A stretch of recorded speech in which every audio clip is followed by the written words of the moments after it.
Hi. I picked this up last week at Foyles because the blurb sounded so interesting. And I've now finished it, and I've got to tell you about it because it's fascinating. It really is. Um, do excuse my pronunciations. It's by Doireann Ghriofa, and she's a poet basically, but this is her first foray into prose. And it's her almost obsession with 17th century poet Eileen. The anglicised version is Eileen O'Connell. Eibhlin Dudh, I think it is. I'm not sure, but Eileen O'Connell. And she was a 17th century poet. She was the wife of Arthur O'Leary, who was murdered, and she was a noblewoman, and he was murdered. And she wrote this keen to his life, a 36 stanza poem, which is actually at the back of the book, and it's so raw and her grief, and this is what fascinated Doreen. It's an obsession. It's she goes to the book. It's a feminine text, basically. It's feminine text, and the way that women are erased.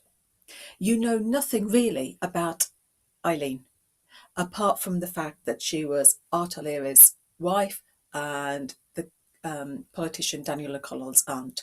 You don't even know where she was buried. You know very little about her life. She appears in male texts. So what you find out about her is what's in the gap. It's sort of picking together what's in the gaps, if you see what I mean.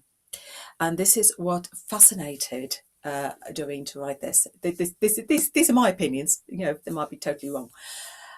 She focuses on a woman's work, the things that you don't talk about. She's a mother. Doreen is a mother herself. She talks about the breast pumps. She talks about the list she makes to do all the household chores, and things that all to do with what makes a woman's the basic of a woman. She even describes her own body as a female text because in the book she's donated her body to medical science so that somebody in the future will take her body and read it as a feminine text, the tattoos, the scars.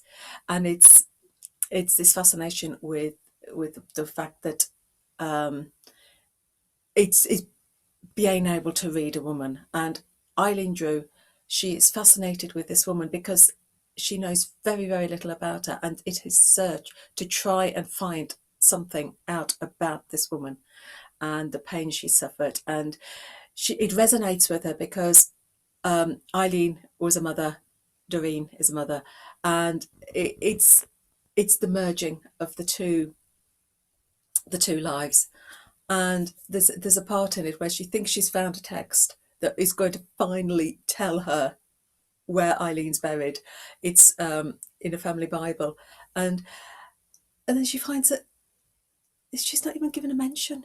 You know, this woman's just been erased, and this poet, as her poem is, it's on the canon for Irish schools, and yet very very little is known of her life, which absolutely fascinated Doreen. It's a brilliant read. It's lovely, and her prose is so. Her prose is poetic. If you just got to read it because it's beautiful prose. Her prose is so. Oh, I thoroughly recommend this. I thoroughly recommend it, and I'd love to know what you think of it if you've read it. Yeah, leave a comment below. So I will leave you now, and I'll go off and read another book about something totally different. I'm reading a little short book all about my cats at the moment. So I'll let you know what I think about that. So see you soon. Bye.